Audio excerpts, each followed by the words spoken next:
Good evening, folks. This is The Weird Part, and I am your host, Vincent Treewell.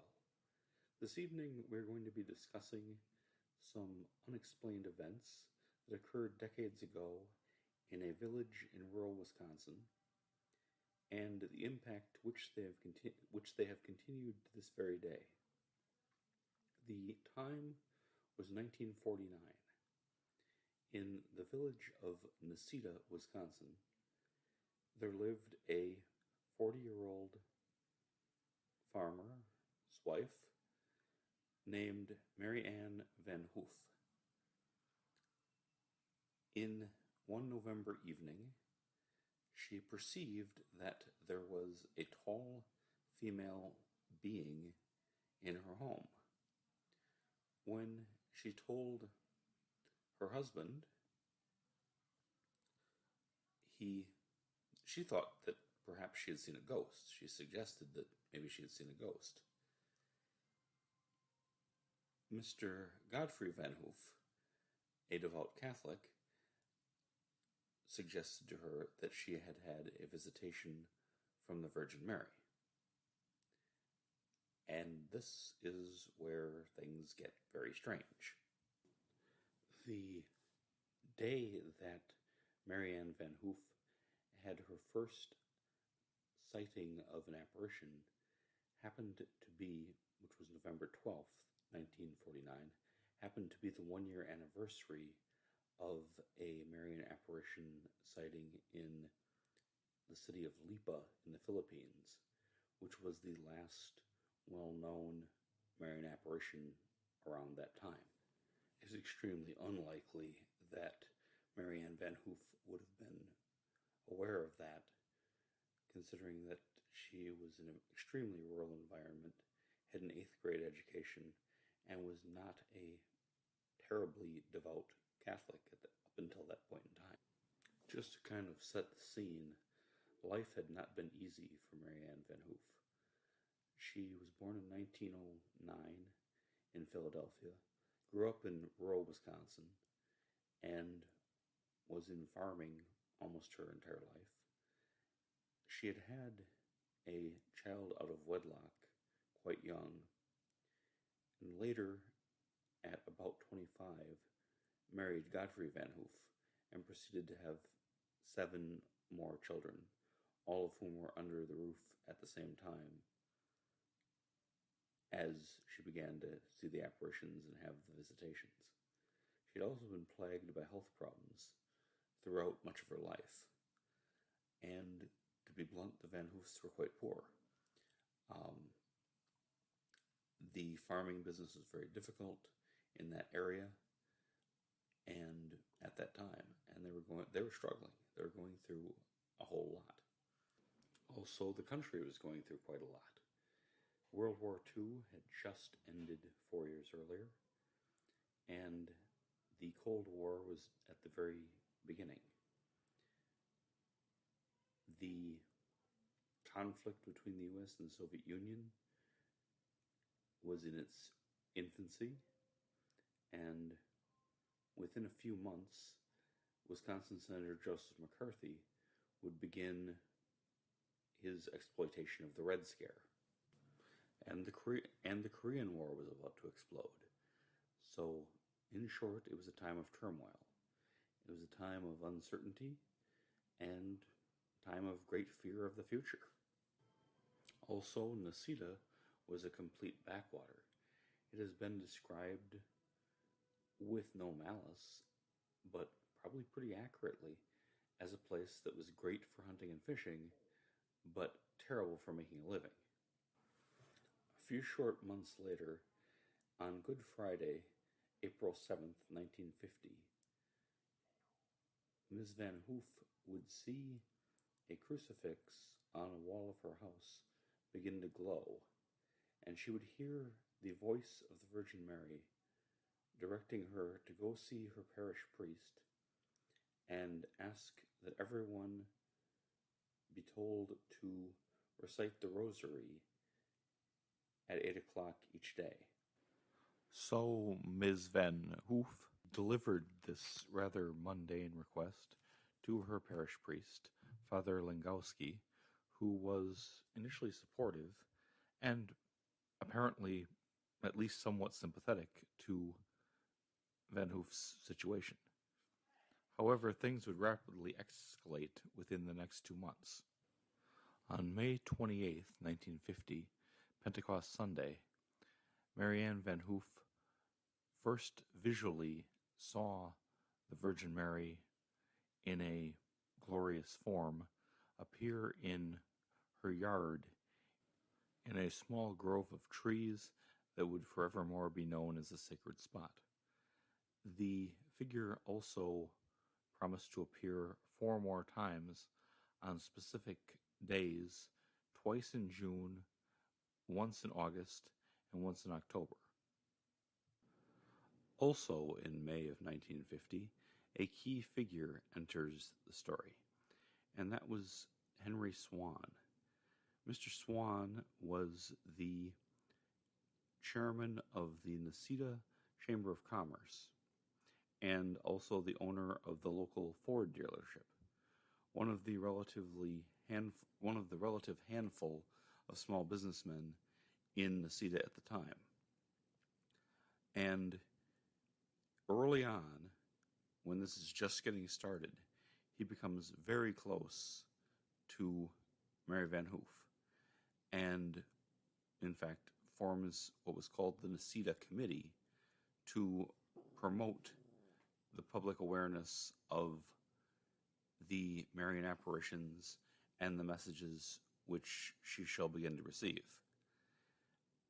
From the beginning, Henry Swann goes all in on Necedah being the site of divine intervention.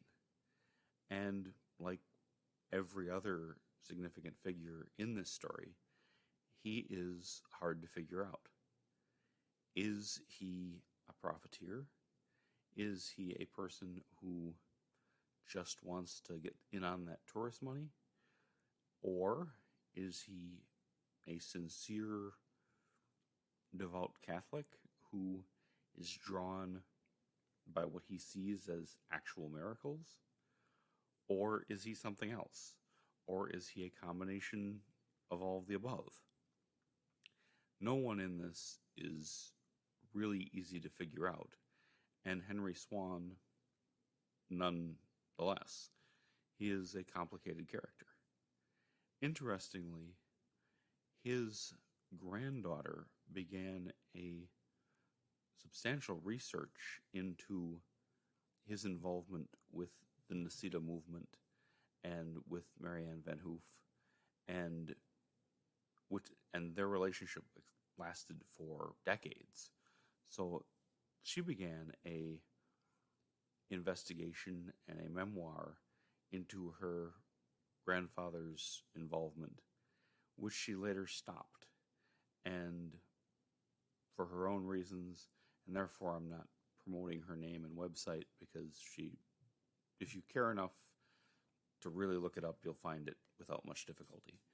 But there was a real dark side to Henry Swann, and as things get further along, we'll see that he appears to have been a significantly negative influence on Marianne Van Hoof.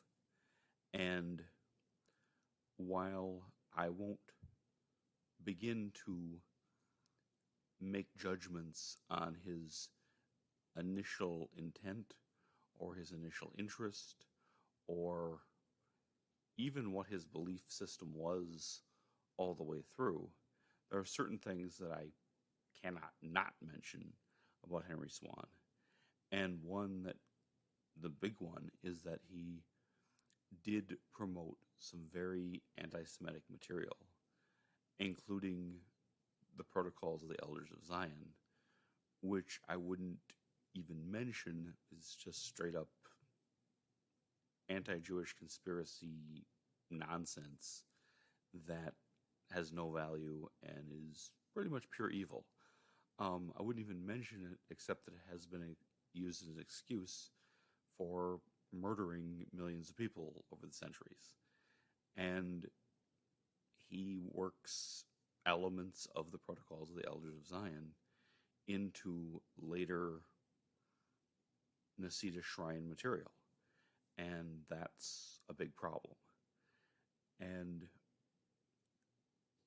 there'll be more about Henry Swann later, but he was there practically from day one.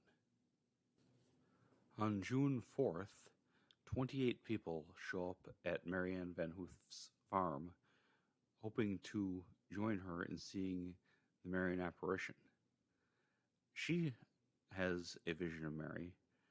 They do not claim to see the figure, but they do seem to have experienced what they considered to be miraculous.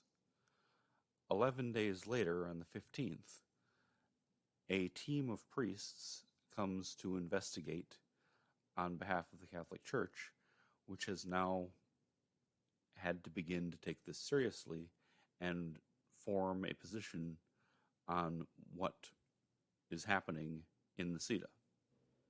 The priests expressed skepticism. Nonetheless, the next day, the 16th, approximately 1,500 people showed up also hoping to see the apparition of the Virgin Mary, and some claiming that illnesses had been cured, that miracles had occurred, and basically this is becoming a mass phenomena, and people were drawn to it. The numbers of people showing up in this rural environment were such that the parish priest, Father Lenkowski, had to post guards to keep people out of the Van Hoof's house. This had gone in a period of a couple of weeks, from essentially a private matter to 1,500 people piling onto the farm. This was going viral at a time when news didn't really travel that fast. So in other words, the phenomena, as a social phenomena, was exploding. The Bishop of La Crosse, Wisconsin, John Patrick Treacy, urged calm and said that there would be no official pronouncement on the apparitions until a thorough investigation could be conducted. And here we see the beginning of a tone that's negative towards anything miraculous having happened on the Van Hoof farm. It's just the beginning, but that will only escalate as time goes on. And time was moving quite fast. The next predicted Marian appearance was for August. And by August, sides will have been drawn up. On August 9th, the bishop issued a warning to Catholics discouraging them from attending the predicted August 15th appearance at Necedah. Nonetheless, on August 15th, 100,000 people, approximately, showed up at the village of approximately 900, hoping to be a part of the miracles of the Virgin Mary.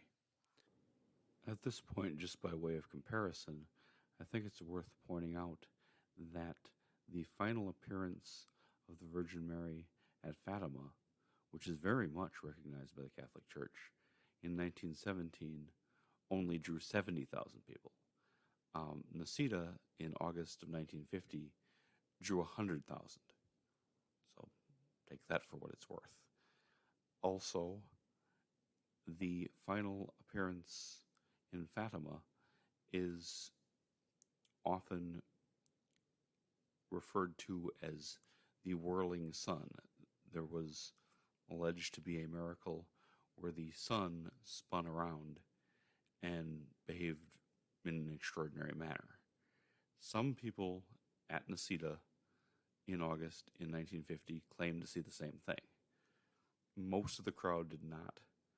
Many people claimed to have experienced a feeling of the miraculous, a presence, but there were very few who claimed to witness anything physical.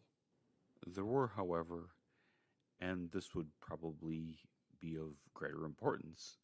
Many people who felt a spiritual event had happened to them at this gathering, and there were, of course, numerous claims of healing. At this point, August 15th, 1950, I'd just like to pause and sort of get our bearing here. At this point, we have the sides drawn in a conflict that will go on for decades. On the one hand, the Bishop of La Crosse, which is the diocese which in Necedah lies, has not forbidden but discouraged Catholics, and really anyone, from paying much attention to the Van Hoof farm and any activities that might be occurring there. He's been completely ignored. 100,000 people have shown up. They've come by car, by motor coach, by buses just for that purpose, in massive amounts by passenger train. A village of 900 people has been inundated with 100,000 pilgrims. This has been covered by Newsweek, New York Times, Life magazine. All the media of the day have paid attention to Necedah and to what Marianne Van Hoof had to say. On the other side, we have Henry Swann and the Necedah Committee, which is doing everything they can to promote what they consider to be an American Fatima, and are very, for any number of reasons, excited about promoting this miracle that seems to be happening in their presence. If you look at the statement that Marianne Van Hoof gave on that day, which is the Feast of the Assumption, which is in the Catholic calendar the day in which the Blessed Virgin Mary ascended bodily into heaven. And her statement on that day is very boilerplate, old-time religion. People need to pray more. People need to be more dedicated. There's too much sin. There's some anti-communism, but there's not anything doctrinally strange in what she's saying. And yet, the church hierarchy opposes her quite strongly. And one doesn't have to squint too hard to see that what they have a problem with is the idea that God might speak through somebody like Marianne Van Hoof. And if you later research this, the anti-Van Hoof people are very, very upset by what they would call the checkered past of Marianne Van Hoof, and just below the surface pretty much say that God wouldn't talk to a person like that, which, in my humble opinion, is tremendously presumptuous, but that's what it is. This checkered past of Marianne Van Hoof isn't, I would say, in our terms, very checkered at all. She did have a child out of wedlock, though that's even a more complicated story, because apparently there was a marriage that took place that was not a legitimate marriage, but she was tricked into marrying a man who was already married by a fake justice of the peace.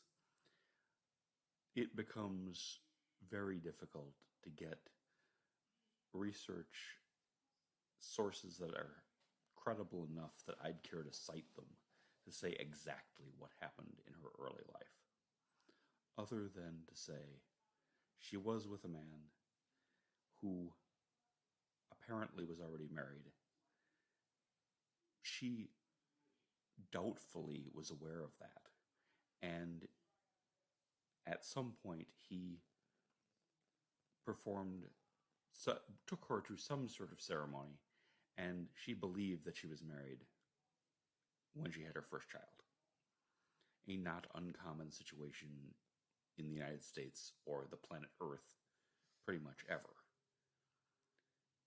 After that man had left her, she married Godfrey Van Hoof and went on to have 7 more children. And the idea that, she had some deeply immoral past is just ludicrous. But you see a lot of things on the internet. And the level of venom with which people go after Marianne Van Hoof is quite something for an outsider to see. And she's usually often accused of all sorts of things. And it just shows, in my mind, that people were threatened by the messenger way more than the message. The message, and this goes on in her further revelations and visions, her message isn't terribly different than if you've ever listened to an older, quite pious relative go on and on and on about this younger generation and can't they put some clothes on, and kind of the same call for return to decency that you can hear from any number of sources. But the messenger was the problem, and this would shape up to be a long, ongoing conflict. On October 7th, 1950, the date came for the final promised appearance of the Virgin Mary to Marianne Van Hoof.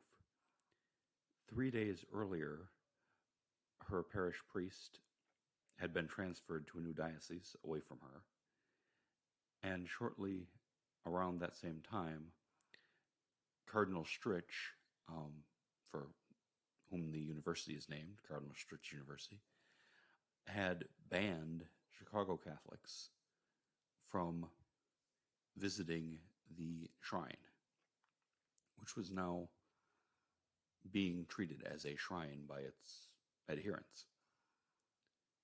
Nonetheless, 30,000 pilgrims did show up, and messages continued to be imparted by Van Hoof and received by her followers. The next month, November 1950, Van Hoof would report that she was suffering from the stigmata, an essentially paranormal phenomena where a devout Catholic believer will take upon their own body the wounds of Christ upon their hands, feet, and side. And Marianne Van Hoof claimed this was happening to her, and that it was explained by the Virgin Mary that she was paying the penalty for the Church's rejection of the visitations at Necedah.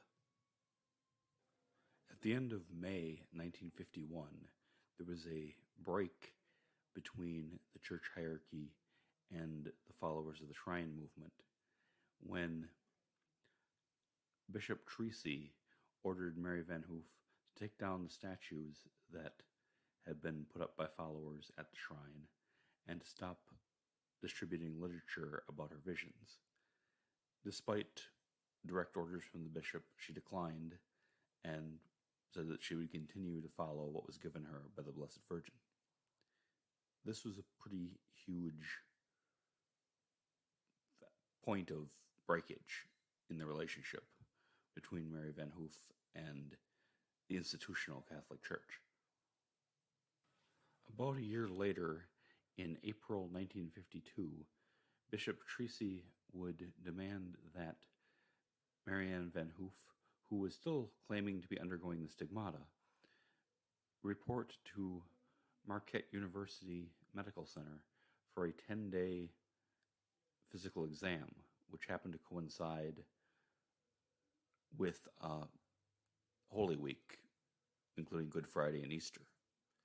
The results were found that nothing supernatural was occurring, and that was kind of the final word for the Catholic hierarchy on the Van Hoof matter as far as they were concerned. In June of 1955, Bishop Treacy would make the official declaration that the apparitions at Necedah were not of God and forbid all religious worship at that site. Meanwhile, the shrine movement had both grown enormously and began to metamorphosize. What had started out as fairly boilerplate calls for rededication and greater piety and greater obedience among Catholics had taken on a political aspect and had led to some very strange statements, including that the Soviet Union was going to invade the United States, starting with Alaska, that there were thousands and thousands of Soviet spies in the priesthood, so many, in fact, that it would have made a majority. The revelations coming from Marianne Van Hoof became, over time, more and more extreme, and yet she continued to attract followers. Hundreds of families moved from across the country to be next to the shrine, what the locals began to refer to as the shrine belt of households that surrounded the shrine itself. The complex developed with multiple buildings, large donations from benefactors that allowed a lot of construction. In the 50s, Henry Swann incorporated a group, changed the Necedah Committee into a group which became incorporated, called For My God and My Country, Inc., which exists to this day, and was printing hundreds of thousands of pieces of literature and hiring radio time, and the shrine was booming and attracting a very hardcore cadre of believers. And that's where we're going to take a break and pick up with part 2 of the Necedah apparition story.